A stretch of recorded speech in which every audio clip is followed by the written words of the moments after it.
বন্ধুরা নমস্কার। যতন খোলম খা।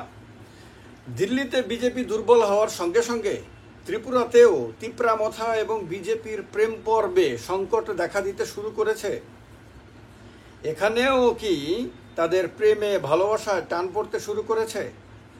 হঠাৎ এই প্রশ্ন কেন? এই প্রশ্ন এই কারণে যে তিপ্রামথার নেতা বা অন্যতম শীর্ষ নেতা এবং রাজ্য মন্ত্রিসভার সদস্য প্রেস কনফারেন্স করে অসন্তোষ প্রকাশ করেছেন মন্ত্রিসভায় তাকে যে দপ্তরগুলো বন্টন করা হয়েছে, একটি দপ্তর বাদ দিয়ে বাদ বাকি দপ্তর নিয়ে তিনি অসন্তোষ প্রকাশ করেছেন।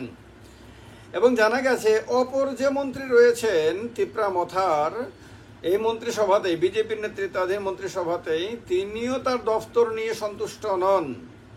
কিন্তু এখন কথা হলো, হঠাৎ করে কেন তিপ্রামথার নেতা তার দপ্তর নিয়ে অসন্তোষ প্রকাশ করলেন?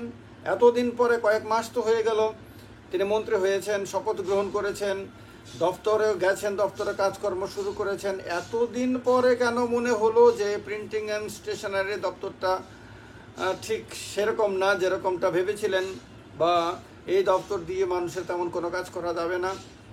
কেন এতদিন পরে মনে হলো যে মানুষের জন্য কাজ করার জন্য আরও বেটার দপ্তর দরকার? এই কথাটা মনে হওয়ার জন্য বা মনে করার জন্য ততদিন পর্যন্ত অপেক্ষা করতে হলো যতদিন পর্যন্ত না বিজেপি একক সংখ্যাগরিষ্ঠতা হারায় দিল্লিতে। অর্থাৎ দিল্লিতে বিজেপি দুর্বল হওয়া পর্যন্ত অপেক্ষা করতে হয়েছে। তার মানে কি এই সময়ে এই কথাটা বলা? এটা ইলেকশনের আগেও তো বলতে পারতেন। এটা আরও আগেই তো, যখন তিনি শপথ গ্রহণ করে দপ্তর, কোন দপ্তর পাচ্ছেন সেটা যখন জানলেন প্রথম, তখনই তো বলতে পারতেন যে না, এই দপ্তরগুলো আমাকে বাদ দিয়ে এই দপ্তরগুলোর মধ্যে থেকে একটা দপ্তর দিন। তখন বলতে পারতেন এই কারণ তিনি অনেক আগে থেকেই বিধায়ক, অনেক আগেই বিধায়ক হয়েছিলেন। তিনি রাজনীতিতে নতুন না। আমি ব্যক্তিগতভাবে ওনাকে চিনি, ব্যক্তিগতভাবে জানি, খুব গুণী মানুষ এবং দক্ষ মানুষ, এ ব্যাপারে কোনো সন্দেহ নাই। তিনি আরও অনেক বড় দপ্তরের, গুরুত্বপূর্ণ দপ্তরের মন্ত্রিত্ব সামলানোর মতন ক্ষমতা রাখেন, এ ব্যাপারে কোনো সন্দেহ নাই। কিন্তু প্রশ্নটা হলো যে এই কথা তো তিনি শুরুতে, তার তো অভিজ্ঞতা রয়েছে সংসদীয় রাজনীতিতে, তার তো অভিজ্ঞতা রয়েছে। সুতরাং তিনি তো জানতেন, আগে থেকেই জানতেন কোন কোন দপ্তরের কি গুরুত্ব রয়েছে এবং কোন দপ্তর পেলে পরে তিনি মানুষের জন্য কাজ করতে পারবেন, আর কোন দপ্তর পেলে সাধারণ মানুষের জন্য সেই কাজ করতে পারবেন না যা তিনি করতে চান। তাহলে শুরুতে না বলে এখন বললেন কেন? তার মানে কি কোনো সমস্যা তৈরি হয়েছে? আর তিনি যে অসন্তোষ প্রকাশ করেছেন, এটা কি তিপ্রামথার সুপ্রিম লিডারের ইচ্ছা অনুসারে? যদি ইচ্ছা অনুসারে হয় তাহলে একটা পরিকল্পনা রয়েছে এর পেছনে, অসন্তোষ প্রকাশ করার পেছনে। এবং এই পরিকল্পনার সঙ্গে অনেক কিছুই, কারণ এক তো হলো সামনে ভিলেজ কাউন্সিল নির্বাচন।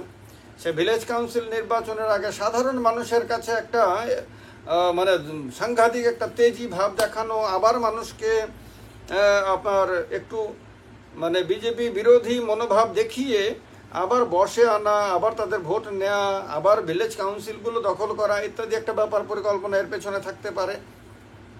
বা অন্য কারোর ভাষা, যদি এই কথাটা আমি বলি না, সাধারণ মানুষকে বোকা বানানো, যেটা রাজনীতিতে অনেকেই করে থাকেন, সাধারণ মানুষকে বোকা বানিয়ে রাজনৈতিক কারবার চলে মূলত। তো এটাও হতে পারে। আর যদি তিপ্রামথার সুপ্রিমোর ইচ্ছার বাইরে, তার অজান্তে, তাকে না জানিয়ে, তার সঙ্গে আলোচনা না করে যদি অসন্তোষ প্রকাশ করে থাকেন, তাহলে ধরে নেওয়া যায় তিপ্রামথার ভেতরে দুটো গ্রুপ হয়েছে, তিপ্রামথার ভেতরে অসন্তোষ রয়েছে, সুপ্রিম লিডারের সঙ্গে বনা হচ্ছে না। এর কারণে হয়তো এই মানে এই অসন্তোষটা পাবলিকের সামনে প্রকাশ করা হলো। এরকম নানান ধরনের মতামত উঠে আসছে এবং উঠে আসাটাই খুব স্বাভাবিক। কারণ এখন তিপ্রামথা আর প্রধান বিরোধী দল না, বিরোধী দলই না, এখন তিপ্রামথা শাসক দল। শাসক হতে পারে বিজেপির শরিক দল, কিন্তু যেহেতু মন্ত্রিসভাতে গেছে, সেহেতু মন্ত্রিসভাতে যাওয়া মানেই শাসক দল ট্রেজারি বেঞ্চে বসবে। শাসক দল হিসাবে ট্রেজারি বেঞ্চে বিধানসভাতে বসবে। তো ট্রেজারি বেঞ্চের সদস্য হয়ে এখন কি তারা আবার মানে অস্বস্তিতে আছেন? তারা কি বুঝতে পারছেন, বা তাদের কি মনে হচ্ছে যে এর ফলে তাদের যে জনসমর্থন, তাদের দলের প্রতি যে সাধারণ মানুষের অসন্তোষ সেটা বাড়ছে এবং সমর্থনটা কমছে, এটা কি তারা বুঝতে পারছেন বা তারা কি মনে করছেন? না হলে ভিলেজ কাউন্সিল নির্বাচনের আগে বিজেপি কেন্দ্রে সংখ্যাগরিষ্ঠতা হারানোর পরে আপনার এই রকমভাবে অসন্তোষ প্রকাশ করার অনেক মিনিং বেরিয়ে আসে। এবং যেহেতু তিনি দলের অন্যতম শীর্ষ নেতা, এক দুজনের মধ্যে তিনি দ্বিতীয়, এবং দলের মধ্যে অনেকের ধারণা যে তার নেতৃত্বাধীন একটা বিদ্রোহী গ্রুপ রয়েছে, অর্থাৎ সুপ্রিম লিডারের একটা গ্রুপ, আবার এই মন্ত্রী তার আরেকটা গ্রুপ। তো দুজনের দুটো গ্রুপ হিসাবে কিন্তু জনমনে কিন্তু চিহ্নিত হয়ে আছে, জনমনে কিন্তু এরকমই ধারণা।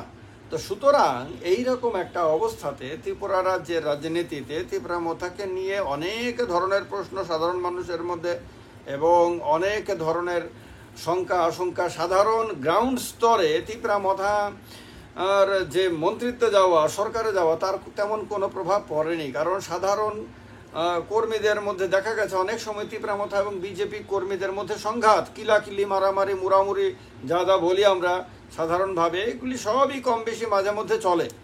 তো কিলাকিলি মুড়ামুড়ি কিন্তু বন্ধ হয়নি, অর্থাৎ সর্বোচ্চ স্তরে মন্ত্রিসভায় আপনার দফতর নিয়ে সন্তোষ অসন্তোষ ইত্যাদি যখন চলছে, যখন কারণ অনেকেই চায় মন্ত্রিসভার মধ্যে, এটাও বলে রাখি, অনেকেই চায় যেমন আপনার পর্যটন দপ্তর একটা বেশ মালাইদার মন্ত্রক দপ্তর যাকে বলে, তারপরে আপনার সবচেয়ে বেশি দামি দপ্তরগুলোর মধ্যে কোন কোন দপ্তর রয়েছে, এর মধ্যে আপনার পিডাব্লিউডি রয়েছে, পূর্ত দপ্তরকে অনেকেই মনে করেন যে পূর্ত দপ্তরে এর দায়িত্ব পেলে জনগণের জন্য কাজ করা যায়, নিজের জন্য কাজ করা যায়।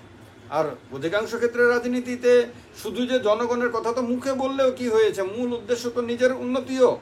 তো নিজের উন্নতির জন্য কাজ করার সুবিধা থাকে পূর্ত দপ্তরে, থাকে গ্রামোন্নয়ন দপ্তরে, আর জনজাতি কল্যাণ দপ্তরে থাকে, কৃষি দপ্তরে থাকে, এরকম বেশ কিছু দপ্তর রয়েছে। পর্যটন দপ্তরেও নিজের আত্মোন্নতির জন্য কিছু না কিছু করা যায়, নিজের আত্মীয় স্বজন বন্ধু বান্ধব প্রিয়জনদের জন্য কিছু করা যায়, আর সাধারণ মানুষের জন্য কিছু না কিছু করা যায়। সাধারণ মানুষের জন্য কতটুকু করা যায় মানে মুখের ভাষণে তো সব কিছু সাধারণ মানুষের জন্য, বাস্তবের মাটিতে সাধারণ মানুষকে কিছু করা যায় আর কি তাদের জন্য, আর অনেক কিছু নিজের জন্য বা নিজের প্রিয়জনদের জন্য করা যায়।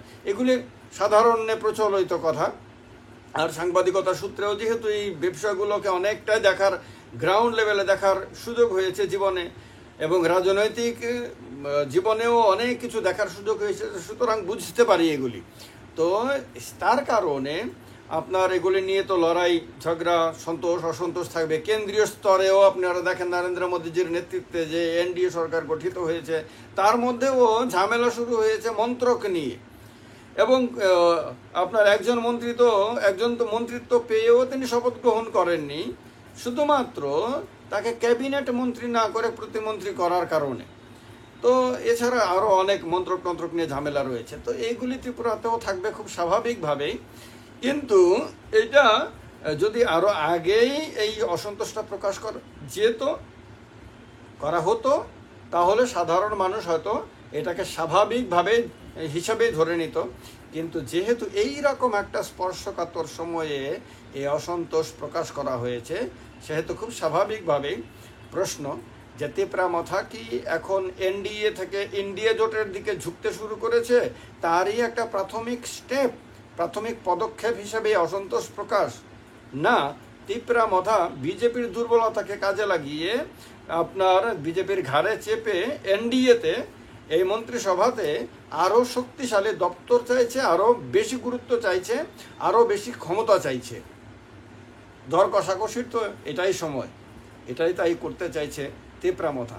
আর এমনটা যদি করতে চায়, এমনটাই যদি উদ্দেশ্য হয়, তাহলে এই প্রেম কতক্ষণ থাকবে, এই প্রেম পর্ব কতক্ষণ চলবে, তা নিয়েও প্রশ্ন থাকবে। আপনাদের কি মনে হয়, এটা কি তাদের প্রেম পর্ব কি মানে তীব্রামথা আর বিজেপির মধ্যে যে প্রেম চলছে, সেই প্রেম পর্ব কি সংকটে? তাদের প্রেম কি শেষের শুরু হয়েছে প্রেমে? যাই আপনাদের মনে হয় কমেন্ট বক্সে কমেন্ট করে জানাবেন। ভিডিওটি ভালো লাগলে শেয়ার আর লাইক তো করবেনই। নমস্কার, যতন কলমকার।